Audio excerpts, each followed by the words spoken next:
കർത്താവായ യേശുക്രിസ്തുവിന്റെ പരിശുദ്ധ നാമത്തിന് മഹത്വമുണ്ടാകട്ടെ. ഇന്ന് 38-ാം ദിവസം നാം ഒരുമിച്ച് വായിക്കുന്നത് ഉൽപ്പത്തി പുസ്തകം 38-ാം അധ്യായം, സങ്കീർത്തനങ്ങൾ 38-ാം അധ്യായവും വിശുദ്ധ മർക്കോസ് എഴുതിയ സുവിശേഷം 10-ാം അധ്യായവുമാണ്. ഉൽപ്പത്തി പുസ്തകം 38-ാം അധ്യായം. അക്കാലത്ത് യഹൂദ തന്റെ സഹോദരന്മാരെ വിട്ട് ഹീര എന്നു പേരുള്ള ഒരു അതുല്യാമിന്റെ അടുക്കൽ ചെന്നു. അവിടെ ശൂവ എന്നു പേരുള്ള ഒരു ഖനാന്യന്റെ മകളെ കണ്ടു. അവളെ പരിഗ്രഹിച്ച് അവളുടെ അടുക്കൽ ചെന്നു. അവൾ ഗർഭം ധരിച്ചൊരു മകനെ പ്രസവിച്ചു. അവന് ഏർ എന്ന് പേരിട്ടു. അവൾ പിന്നെയും ഗർഭം ധരിച്ചൊരു മകനെ പ്രസവിച്ചു. അവന് ഓനാൻ എന്ന് പേരിട്ടു. അവൾ പിന്നെയും ഗർഭം ധരിച്ച് ഒരു മകനെ പ്രസവിച്ചു. അവന് ശേല എന്ന് പേരിട്ടു. അവൾ അവനെ പ്രസവിച്ചപ്പോൾ അവൻ കെസീബിൽ ആയിരുന്നു. യഹൂദ തന്റെ ആദ്യജാതനായ ഏരിന് താമാർ എന്നു പേരുള്ള ഒരു ഭാര്യയെ എടുത്തു. യഹൂദയുടെ ആദ്യജാതനായ ഏർ യഹോവയ്ക്ക് അനിഷ്ടനായിരിക്കുന്നത് കൊണ്ട് യഹോവ അവനെ മരിപ്പിച്ചു. അപ്പോൾ യഹൂദ ഓനാനോട്, നിന്റെ ജ്യേഷ്ഠന്റെ ഭാര്യയുടെ അടുക്കൽ ചെന്ന് അവളോട് ദേവരധർമ്മം അനുഷ്ഠിച്ച് ജ്യേഷ്ഠന്റെ പേർക്ക് സന്തതിയെ ഉളവാക്കുക എന്ന് പറഞ്ഞു. എന്നാൽ ആ സന്തതി തൻ്റേതായിരിക്കയില്ല എന്ന് ഓനാൻ അറിയുക കൊണ്ട് ജ്യേഷ്ഠന്റെ ഭാര്യയുടെ അടുക്കൽ ചെന്നപ്പോൾ ജ്യേഷ്ഠന് സന്തതിയെ കൊടുക്കാതിരിക്കേണ്ടതിന് നിലത്തു വീഴ്ത്തിക്കളഞ്ഞു. അവൻ ചെയ്തത് യഹോവയ്ക്ക് അനിഷ്ടമായിരുന്നത് കൊണ്ട് അവൻ ഇവനെയും മരിപ്പിച്ചു. അപ്പോൾ യഹൂദ തന്റെ മരുമകളായ താമാരോട്, എന്റെ മകൻ ശേല പ്രാപ്തിയാകുവോളം നീ അപ്പന്റെ വീട്ടിൽ വിധവയായി പാർക്ക എന്ന് പറഞ്ഞു. ഇവനും സഹോദരന്മാരെ പോലെ മരിച്ചു പോകരുത് എന്ന് അവൻ വിചാരിച്ചു. അങ്ങനെ താമാർ അപ്പന്റെ വീട്ടിൽ പോയി പാർത്തു. കുറെ കാലം കഴിഞ്ഞിട്ട് ശൂവയുടെ മകൾ യഹൂദയുടെ ഭാര്യ മരിച്ചു. യഹൂദയുടെ ദുഃഖം മാറിയ ശേഷം അവൻ തന്റെ സ്നേഹിതൻ അതുല്യാമ്യനായ ഹീരയോടുകൂടെ തന്റെ ആടുകളുടെ രോമം കത്തിരിക്കുന്ന അടിയന്തരത്തിന് പോയി. നിന്റെ അമ്മായപ്പൻ തന്റെ ആടുകളുടെ രോമം കത്തിരിക്കുന്ന അടിയന്തരത്തിന് തിന്മയ്ക്ക് പോകുന്നു എന്ന് താമാരിന് അറിവ് കിട്ടി. ശേല പ്രാപ്തിയായിട്ടും തന്നെ അവന് ഭാര്യയായി കൊടുത്തില്ല എന്ന് കണ്ടിട്ട് അവൾ വൈധവ്യ വസ്ത്രം മാറ്റിവെച്ചു ഒരു മൂടുപടം മൂടി പുതച്ച് തിന്മയ്ക്ക് പോകുന്ന വഴിക്കുള്ള എനയും പട്ടണത്തിന്റെ ഗോപുരത്തിൽ ഇരുന്നു. യഹൂദ അവളെ കണ്ടപ്പോൾ അവൾ മുഖം മൂടിയിരിക്കുന്നത് കൊണ്ട് ഒരു വേശ്യ എന്ന് നിരൂപിച്ചു. അവൻ വഴിയരികെ അവളുടെ അടുക്കിലേക്ക് തിരിഞ്ഞ് തൻ്റെ മരുമകൾ എന്ന് അറിയാതെ, വരിക, ഞാൻ നിന്റെ അടുക്കൽ വരട്ടെ എന്ന് പറഞ്ഞു. എൻ്റെ അടുക്കൽ വരുന്നതിന് നീ എനിക്ക് എന്തു തരുമെന്ന് അവൾ ചോദിച്ചു. ഞാൻ ആട്ടിൻകൂട്ടത്തിൽ നിന്ന് ഒരു കോലാട്ടിൻ കുട്ടിയെ നിനക്ക് കൊടുത്തയക്കാമെന്ന് അവൻ പറഞ്ഞു.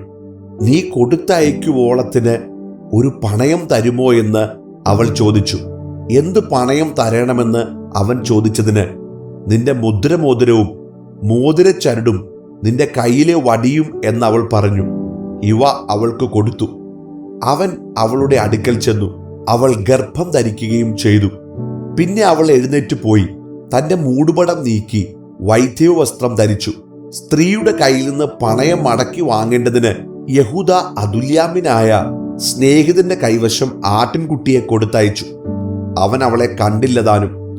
അവൻ ആ സ്ഥലത്തെ ആളുകളോട്, എനയിമിൽ വഴിയരികെ ഇരുന്ന വേശ്യ എവിടെയെന്ന് ചോദിച്ചതിന്, ഇവിടെ ഒരു വേശ്യയും ഉണ്ടായിരുന്നില്ല എന്ന് അവർ പറഞ്ഞു.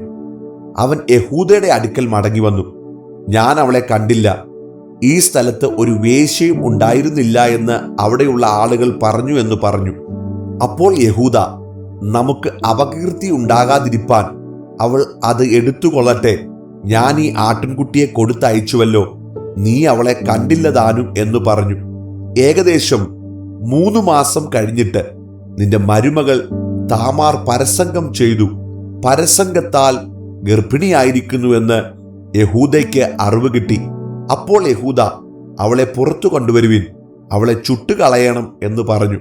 അവളെ പുറത്തു കൊണ്ടുവന്നപ്പോൾ അവൾ അമ്മായപ്പന്റെ അടുക്കൽ ആളയച്ചു. ഇവയുടെ ഉടമസ്ഥനായ പുരുഷനാലാകുന്നു ഞാൻ ഗർഭിണിയായിരിക്കുന്നത്. ഈ മുദ്രമോതിരവും മോതിരച്ചരടും വടിയും ആർക്കുള്ളത് എന്ന് നോക്കി അറിയണം എന്ന് പറയിച്ചു. യഹൂദ അവയെ അറിഞ്ഞു. അവൾ എന്നിലും നീതിയുള്ളവൾ, ഞാൻ അവളെ എൻ്റെ മകൻ ശേലാവിന് കൊടുത്തില്ല എന്ന് പറഞ്ഞു. അതിൽ പിന്നെ അവളെ പരിഗ്രഹിച്ചതുമില്ല. അവൾക്ക് പ്രസവകാലമായപ്പോൾ അവളുടെ ഗർഭത്തിൽ ഇരട്ടപ്പിള്ളകൾ ഉണ്ടായിരുന്നു. അവൾ പ്രസവിക്കുമ്പോൾ ഒരു പിള്ള കൈ പുറത്തു നീട്ടി. അപ്പോൾ സൂതികർമ്മിണി ഒരു ചുവന്ന നൂലെടുത്ത് അവന്റെ കൈക്ക് കെട്ടി. ഇവൻ ആദ്യം പുറത്തു വന്നു എന്ന് പറഞ്ഞു. അവനോ കൈ പിന്നെയും അകത്തേക്ക് വലിച്ചു. അപ്പോൾ അവന്റെ സഹോദരൻ പുറത്തു വന്നു. നീ ഛിദ്രമുണ്ടാക്കിയത് എന്ത് എന്ന് അവൾ പറഞ്ഞു. അതുകൊണ്ട് അവന് പേരസ് എന്ന് പേരിട്ടു. അതിന്റെ ശേഷം കൈമേൽ ചുവന്ന നൂലുള്ള അവന്റെ സഹോദരൻ പുറത്തു വന്നു. അവന് സേരഹ് എന്ന് പേരിട്ടു. 38 സങ്കീർത്തനം. യഹോവേ, ക്രോധത്തോടെ എന്നെ ശിക്ഷിക്കരുതേ, ഉഗ്രനീരസത്തോടെ എന്നെ ദണ്ഡിപ്പിക്കരുതേ. നിന്റെ അസ്ത്രങ്ങൾ എന്നിൽ തറച്ചിരിക്കുന്നു, നിന്റെ കൈ എൻ്റെ മേൽ ഭാരമായിരിക്കുന്നു. നിന്റെ നീരസം ഹേതുവായി എൻ്റെ ദേഹത്തിൽ സൗഖ്യമില്ല. എൻ്റെ പാപം ഹേതുവായി എൻ്റെ അസ്ഥികളിൽ സ്വസ്ഥതയുമില്ല. എൻ്റെ അകൃത്യങ്ങൾ എൻ്റെ തലയ്ക്കുമീതെ കവിഞ്ഞിരിക്കുന്നു. ഭാരമുള്ള ചുമടുപോലെ അവ എനിക്ക് അതിഘനമായിരിക്കുന്നു. എൻ്റെ ഭോഷത്വം ഹേതുവായി എൻ്റെ വ്രണങ്ങൾ ചീഞ്ഞു നാറുന്നു. ഞാൻ കുനിഞ്ഞ് ഏറ്റവും കൂനിയിരിക്കുന്നു. ഞാൻ ഇടവിടാതെ ദുഃഖിച്ചു നടക്കുന്നു. എൻ്റെ അരയിൽ വരൾച്ച നിറഞ്ഞിരിക്കുന്നു. എൻ്റെ ദേഹത്തിൽ സൗഖ്യമില്ല. ഞാൻ ക്ഷീണിച്ച് അത്യന്തം തകർന്നിരിക്കുന്നു. എൻ്റെ ഹൃദയത്തിലെ ഞരക്കം നിമിത്തം ഞാൻ അലറുന്നു. കർത്താവേ, എൻ്റെ ആഗ്രഹമൊക്കെയും നിന്റെ മുമ്പിലിരിക്കുന്നു. എൻ്റെ ഞരക്കം നിനക്ക് മറഞ്ഞിരിക്കുന്നതുമില്ല. എൻ്റെ നെഞ്ചിടിക്കുന്നു, ഞാൻ വശം കെട്ടിരിക്കുന്നു. എൻ്റെ കണ്ണിൻ്റെ വെളിച്ചം എനിക്കില്ലാതെയായി. എൻ്റെ സ്നേഹിതന്മാരും കൂട്ടുകാരും എൻ്റെ ബാധ കണ്ട് മാറി നിൽക്കുന്നു. എൻ്റെ ചാർച്ചക്കാരും അകന്നു നിൽക്കുന്നു. എനിക്ക് പ്രാണഹാനി വരുത്തുവാൻ നോക്കുന്നവർ കെണിവെക്കുന്നു. എനിക്ക് അനർത്ഥം അന്വേഷിക്കുന്നവർ വേണ്ടാതനം സംസാരിക്കുന്നു. അവർ ഇടവിടാതെ ചതിവ് ചിന്തിക്കുന്നു. എങ്കിലും ഞാൻ ചെകിടനെ പോലെ കേൾക്കാതെ ഇരുന്നു, വായ് തുറക്കാതെ ഊമനെ പോലെ ആയിരുന്നു. ഞാൻ കേൾക്കാത്ത മനുഷ്യനെ പോലെയും വായിൽ പ്രതിവാദമില്ലാത്തവനെ പോലെയും ആയിരുന്നു. യഹോവേ, നിങ്കൽ ഞാൻ പ്രത്യാശ വച്ചിരിക്കുന്നു. എൻ്റെ ദൈവമായ കർത്താവേ, നീ ഉത്തരമരുളും. അവർ എന്നെ ചൊല്ലി സന്തോഷിക്കരുതേ എന്ന് ഞാൻ പറഞ്ഞു. എൻ്റെ കാൽ വഴുതുമ്പോൾ അവർ എൻ്റെ നേരെ വമ്പു പറയുമല്ലോ. ഞാൻ ഇടറി വീഴുമാറായിരിക്കുന്നു. എൻ്റെ ദുഃഖം എപ്പോഴും എൻ്റെ മുമ്പിൽ ഇരിക്കുന്നു. ഞാൻ എൻ്റെ അകൃത്യത്തെ ഏറ്റുപറയുന്നു, എൻ്റെ പാപത്തെക്കുറിച്ച് ദുഃഖിക്കുന്നു. എൻ്റെ ശത്രുക്കളോ ജീവനും ബലവുമുള്ളവർ. എന്നെ വെറുതെ പകയ്ക്കുന്നവർ പെരുകിയിരിക്കുന്നു. ഞാൻ നന്മ പിന്തുടരുകയാൽ അവർ എനിക്ക് വിരോധികളായി നന്മയ്ക്കു പകരം തിന്മ ചെയ്യുന്നു. യഹോവേ, എന്നെ കൈവിടരുതേ. എൻ്റെ ദൈവമേ, എന്നോട് അകന്നിരിക്കരുതേ. എൻ്റെ രക്ഷയാകുന്ന കർത്താവേ, എൻ്റെ സഹായത്തിനായി വേഗം വരേണമേ. വിശുദ്ധ മർക്കോസ് എഴുതിയ സുവിശേഷം 10 അധ്യായം. അവിടെ നിന്ന് അവൻ പുറപ്പെട്ട് യോർദാൻ അക്കരെ യഹൂദിയ ദേശത്തിന്റെ അതിരോളം ചെന്നു. പുരുഷാരം പിന്നെയും അവന്റെ അടുക്കൽ വന്നുകൂടി. പതിവ് പോലെ അവൻ അവരെ പിന്നെയും ഉപദേശിച്ചു. അപ്പോൾ പരീശന്മാർ അടുക്ക വന്ന് ഭാര്യയെ ഉപേക്ഷിക്കുന്നത് പുരുഷന് വിഹിതമോ എന്ന് അവനെ പരീക്ഷിച്ചുകൊണ്ട് അവനോട് ചോദിച്ചു. അവൻ അവരോട്, മോശെ നിങ്ങൾക്ക് എന്ത് കൽപ്പന തന്നു എന്ന് ചോദിച്ചു.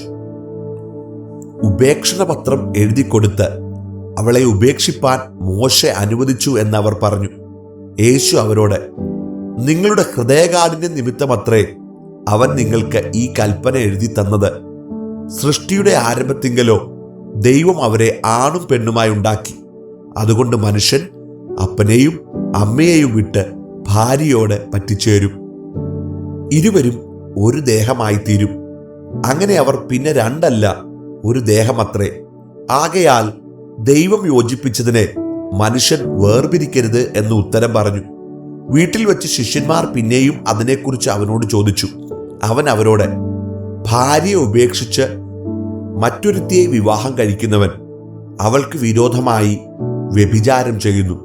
സ്ത്രീയും ഭർത്താവിനെ ഉപേക്ഷിച്ച് മറ്റൊരുത്തനുമായി വിവാഹം കഴിഞ്ഞാൽ വ്യഭിചാരം ചെയ്യുന്നു എന്ന് പറഞ്ഞു. അവൻ തൊടേണ്ടതിന് ചിലർ ശിശുക്കളെ അവന്റെ അടുക്കൽ കൊണ്ടുവന്നു. ശിഷ്യന്മാരോ അവരെ ശാസിച്ചു. യേശു അത് കണ്ടാറെ മുഷിഞ്ഞ് അവരോട്, ശിശുക്കളെ എൻ്റെ അടുക്കൽ വരുവാൻ വിടുവിൻ, അവരെ തടുക്കരുത്. ദൈവരാജ്യം ഇങ്ങനെയുള്ളവരുടേതല്ലോ. ദൈവരാജ്യത്തെ ശിശു എന്ന പോലെ കൈക്കൊള്ളാത്തവൻ ആരും ഒരു നാളും അതിൽ കടക്കയില്ല എന്ന് ഞാൻ സത്യമായിട്ട് നിങ്ങളോട് പറയുന്നു എന്ന് പറഞ്ഞു. പിന്നെ അവൻ അവരെ അണച്ചു, അവരുടെ മേൽ കൈവച്ചു, അവരെ അനുഗ്രഹിച്ചു. അവൻ പുറപ്പെട്ട് യാത്ര ചെയ്യുമ്പോൾ ഒരുവൻ ഓടി വന്ന് അവന്റെ മുമ്പിൽ മുട്ടുകുത്തി, നല്ല ഗുരു, നിത്യജീവനെ അവകാശമാക്കുവാൻ ഞാൻ എന്തു ചെയ്യണം എന്ന് അവനോട് ചോദിച്ചു. അതിന് യേശു, എന്നെ നല്ലവനെന്നു പറയുന്നത് എന്ത്? ദൈവം ഒരുവനല്ലാതെ നല്ലവൻ ആരുമില്ല. കൊല ചെയ്യരുത്, വ്യഭിചാരം ചെയ്യരുത്, മോഷ്ടിക്കരുത്, കള്ളസാക്ഷ്യം പറയരുത്, ചതിക്കരുത്, നിന്റെ അപ്പനെയും അമ്മയെയും ബഹുമാനിക്ക എന്നീ കൽപ്പനകളെ നീ അറിയുന്നുവല്ലോ എന്ന് പറഞ്ഞു. അവൻ അവനോട്, ഗുരു, ഇതൊക്കെയും ഞാൻ ചെറുപ്പം മുതൽ പ്രമാണിച്ചു പോരുന്നു എന്ന് പറഞ്ഞു. യേശു അവനെ നോക്കി അവനെ സ്നേഹിച്ചു. ഒരു കുറവ് നിനക്കുണ്ട്. നീ പോയി നിനക്കുള്ളത് എല്ലാം വിറ്റ് ദരിദ്രർക്ക് കൊടുക്ക, എന്നാൽ നിനക്ക് സ്വർഗത്തിൽ നിക്ഷേപമുണ്ടാകും. പിന്നെ വന്ന് എന്നെ അനുഗമിക്ക എന്ന് പറഞ്ഞു. അവൻ വളരെ സമ്പത്തുള്ളവനാകൊണ്ട് ഈ വചനത്തിങ്കൽ വിഷാദിച്ച് ദുഃഖിതനായി പോയി കളഞ്ഞു. യേശു ചുറ്റും നോക്കി തൻ്റെ ശിഷ്യന്മാരോട്, സമ്പത്തുള്ളവർ ദൈവരാജ്യത്തിൽ കടക്കുന്നത് എത്ര പ്രയാസമെന്ന് പറഞ്ഞു. അവന്റെ ഈ വാക്കിനാൽ ശിഷ്യന്മാർ വിസ്മയിച്ചു. എന്നാൽ യേശു പിന്നെയും, മക്കളെ, സമ്പത്തിൽ ആശ്രയിക്കുന്നവർ ദൈവരാജ്യത്തിൽ കടക്കുന്നത് എത്ര പ്രയാസം! ധനവാൻ ദൈവരാജ്യത്തിൽ കടക്കുന്നതിനേക്കാൾ ഒട്ടകം സൂചിക്കുഴയുടെ കടക്കുന്നത് എളുപ്പമെന്ന് ഉത്തരം പറഞ്ഞു. അവർ ഏറ്റവും വിസ്മയിച്ചു. എന്നാൽ രക്ഷ പ്രാപിപ്പാൻ ആർക്ക് കഴിയുമെന്ന് തമ്മിൽ തമ്മിൽ പറഞ്ഞു. യേശു അവരെ നോക്കി, മനുഷ്യർക്ക് അസാധ്യം തന്നെ, ദൈവത്തിന് അല്ലതാനും. ദൈവത്തിന് സകലവും സാധ്യമല്ലോ എന്ന് പറഞ്ഞു. പത്രോസ് അവനോട്, ഇതാ ഞങ്ങൾ സകലവും വിട്ട് നിന്നെ അനുഗമിച്ചിരിക്കുന്നു എന്ന് പറഞ്ഞു തുടങ്ങി. അതിന് യേശു, എൻ്റെ നിമിത്തവും സുവിശേഷം നിമിത്തവും വീടോ സഹോദരന്മാരെയോ സഹോദരികളെയോ അമ്മയെയോ അപ്പനെയോ മക്കളെയോ നിലങ്ങളെയോ വിട്ടാൽ ഈ ലോകത്തിൽ തന്നെ ഉപദ്രവങ്ങളോടും കൂടെ 100 മടങ്ങ് വീടുകളെയും സഹോദരന്മാരെയും സഹോദരികളെയും അമ്മമാരെയും മക്കളെയും നിലങ്ങളെയും വരുവാനുള്ള ലോകത്തിൽ നിത്യജീവനെയും പ്രാപിക്കാത്തവൻ ആരുമില്ല എന്ന് ഞാൻ സത്യമായിട്ട് നിങ്ങളോട് പറയുന്നു. എങ്കിലും മുമ്പന്മാർ പലരും പിൻപന്മാരും പിൻപന്മാർ മുൻപന്മാരും ആകുമെന്ന് ഉത്തരം പറഞ്ഞു. അവർ യെരൂശലേമിലേക്ക് യാത്ര ചെയ്യുകയായിരുന്നു. യേശു അവർക്ക് മുമ്പായി നടന്നു. അവർ വിസ്മയിച്ചു, അനുഗമിക്കുന്നവരോ ഭയപ്പെട്ടു. അവൻ പിന്നെയും 12 കൂട്ടിക്കൊണ്ട് അവരോട്, ഇതാ നാം യെരൂശലേമിലേക്ക് പോകുന്നു. അവിടെ മനുഷ്യപുത്രൻ മഹാപുരോഹിതന്മാരുടെയും ശാസ്ത്രിമാരുടെയും കയ്യിൽ ഏൽപ്പിക്കപ്പെടും. അവർ അവനെ മരണത്തിന് വിധിച്ച് ജാതികൾക്ക് ഏൽപ്പിക്കും. അവർ അവനെ പരിഹസിക്കുകയും തുപ്പുകയും തല്ലുകയും കൊല്ലുകയും 3 നാൾ കഴിഞ്ഞിട്ട് അവൻ ഉയർത്തെഴുന്നേൽക്കുകയും ചെയ്യുമെന്നിങ്ങനെ തനിക്ക് സംഭവിപ്പാനുള്ളത് പറഞ്ഞു തുടങ്ങി. സെബദിയുടെ മക്കളായ യാക്കോബും യോഹന്നാനും അവന്റെ അടുക്കൽ വന്ന് അവനോട്, ഗുരു, ഞങ്ങൾ നിന്നോട് യാചിപ്പാൻ പോകുന്നത് ഞങ്ങൾക്ക് ചെയ്തു തരുവാൻ അപേക്ഷിക്കുന്നു എന്ന് പറഞ്ഞു. അവൻ അവരോട്, ഞാൻ നിങ്ങൾക്ക് എന്തു ചെയ്തു തരുവാൻ നിങ്ങൾ ആഗ്രഹിക്കുന്നു എന്ന് ചോദിച്ചു. നിന്റെ മഹത്വത്തിൽ ഞങ്ങളിൽ ഒരുത്തൻ നിന്റെ വലത്തും ഒരുത്തൻ ഇടത്തും ഇരിക്കാൻ വരം നൽകണമെന്ന് അവർ പറഞ്ഞു. യേശു അവരോട്, നിങ്ങൾ യാചിക്കുന്നത് ഇന്നത് എന്ന് നിങ്ങൾ അറിയുന്നില്ല. ഞാൻ കുടിക്കുന്ന പാനപാത്രം കുടിപ്പാനും ഞാൻ ഏൽക്കുന്ന സ്നാനം ഏൽപ്പാനും നിങ്ങൾക്ക് കഴിയുമോ എന്ന് ചോദിച്ചതിന് കഴിയും എന്നവർ പറഞ്ഞു. യേശു അവരോട്, ഞാൻ കുടിക്കുന്ന പാനപാത്രം നിങ്ങൾ കുടിക്കുകയും ഞാൻ ഏൽക്കുന്ന സ്നാനം ഏൽക്കുകയും ചെയ്യും നിശ്ചയം. എൻ്റെ വലത്തും ഇടത്തും ഇരിപ്പാൻ വരം നൽകുന്നതോ എൻ്റേതല്ല, ആർക്ക് ഒരുക്കിയിരിക്കുന്നുവോ അവർക്ക് കിട്ടും എന്ന് പറഞ്ഞു. അതുശേഷം 10 പേരും കേട്ടിട്ട് യാക്കോബിനോടും യോഹന്നാനോടും നീരസപ്പെട്ടു തുടങ്ങി. യേശു അവരെ അടുക്കൽ വിളിച്ചു അവരോട്, ജാതികളിൽ അധിപതികളായവർ അവരിൽ കർത്തൃത്വം ചെയ്യുന്നു. അവരിൽ മഹത്തുക്കളായവർ അവരുടെ മേൽ അധികാരം നടത്തുന്നുവെന്ന് നിങ്ങൾ അറിയുന്നു. നിങ്ങളുടെ ഇടയിൽ അങ്ങനെ അരുത്. നിങ്ങളിൽ മഹാനാകുവാൻ ഇച്ഛിക്കുന്നവൻ എല്ലാം നിങ്ങളുടെ ശുശ്രൂഷക്കാരൻ ആകേണം. നിങ്ങളിൽ ഒന്നാമനാകുവാൻ ഇച്ഛിക്കുന്നവൻ എല്ലാവർക്കും ദാസനാകേണം. മനുഷ്യപുത്രൻ ശുശ്രൂഷ ചെയ്യിപ്പാനല്ല, ശുശ്രൂഷിപ്പാനും അനേകർക്കു വേണ്ടി തന്റെ ജീവനെ മറുവിലയായി കൊടുപ്പാനും അത്രേ വന്നത്. അവർ യെരിഹോവിലെത്തി. പിന്നെ അവൻ ശിഷ്യന്മാരോടും വലിയ പുരുഷാരത്തോടും കൂടെ യെരിഹോവിൽ നിന്ന് പുറപ്പെടുമ്പോൾ തിമായിയുടെ മകനായ ബർത്തിമായി എന്ന കുരുടനായ ഒരു ഭിക്ഷക്കാരൻ വഴിയരികെ ഇരുന്നിരുന്നു. നസ്രനായ യേശു എന്ന് കേട്ടിട്ട് അവൻ, ദാവീദ് പുത്ര, യേശുവേ, എന്നോട് കരുണ തോന്നണമേ എന്ന് നിലവിളിച്ചു തുടങ്ങി. മിണ്ടാതിരിപ്പാൻ പലരും അവനെ ശാസിച്ചിട്ടും, ദാവീദ് പുത്ര, എന്നോട് കരുണ തോന്നണമേ എന്ന് അവൻ ഏറ്റവും അധികം നിലവിളിച്ചു പറഞ്ഞു. അപ്പോൾ യേശു നിന്നു, അവനെ വിളിപ്പീൻ എന്ന് പറഞ്ഞു. ധൈര്യപ്പെടുക, എഴുന്നേൽക്ക, നിന്നെ വിളിക്കുന്നു എന്ന് അവർ പറഞ്ഞ് കുരുടനെ വിളിച്ചു. അവൻ തന്റെ പുതപ്പ് വിട്ടുകളഞ്ഞ് ചാടി എഴുന്നേറ്റ് യേശുവിന്റെ അടുക്കൽ വന്നു. യേശു അവനോട്, ഞാൻ നിനക്ക് എന്തു ചെയ്തു തരണമെന്ന് നീ ഇച്ഛിക്കുന്നു എന്ന് ചോദിച്ചതിന്, റബു, നീ എനിക്ക് കാഴ്ച പ്രാപിക്കണമെന്ന് കുരുടൻ അവനോട് പറഞ്ഞു. യേശു അവനോട്, പോക, നിന്റെ വിശ്വാസം നിന്നെ രക്ഷിച്ചിരിക്കുന്നു എന്ന് പറഞ്ഞു. ഉടനെ അവൻ കാഴ്ച പ്രാപിച്ച് യാത്രയിൽ അവനെ അനുഗമിച്ചു.